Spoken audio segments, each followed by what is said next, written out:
Monsieur Rémi Féraud, président du groupe Paris en commun. Merci Madame la maire. Chers collègues, lors d'un récent Conseil de Paris, nous avions alerté sur l'offensive menée par certains pour supprimer les zones à faible émission.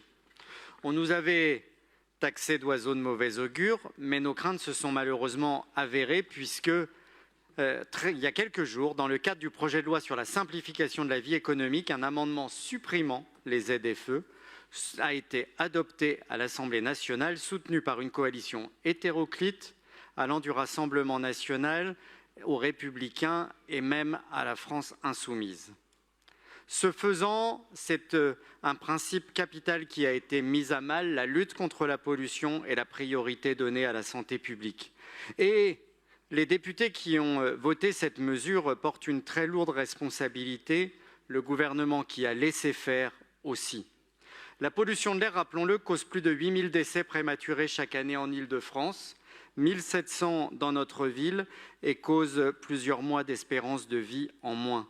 Les premières victimes de la pollution sont les plus précaires, celles qui vivent au sein des zones les plus denses, qui sont les plus polluées. Et nous le savons, à Paris, il s'agit d'abord des quartiers populaires proches du périphérique.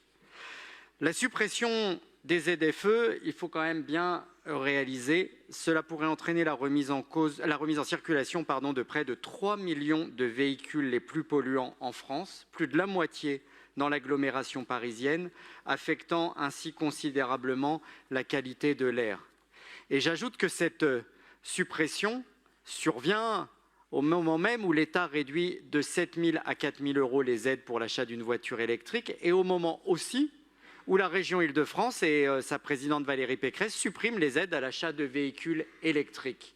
Les responsabilités sont partagées entre les exécutifs qui ne font pas leur travail et les députés qui ont voté la mesure.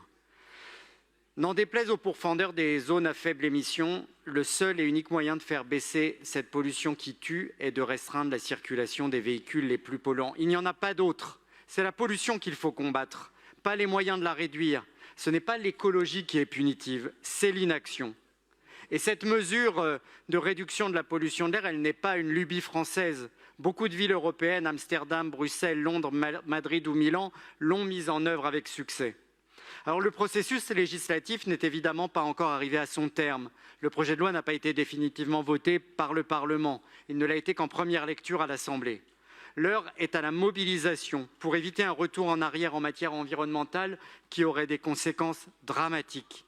Ma question est donc la suivante, Madame la maire, face à cette situation, face au risque de recul auquel nous assistons, quels sont les moyens que la ville de Paris compte mettre en œuvre pour alerter et sauver ce dispositif essentiel aux Parisiens, à leur santé et à leur vie? Merci beaucoup, Monsieur le Président.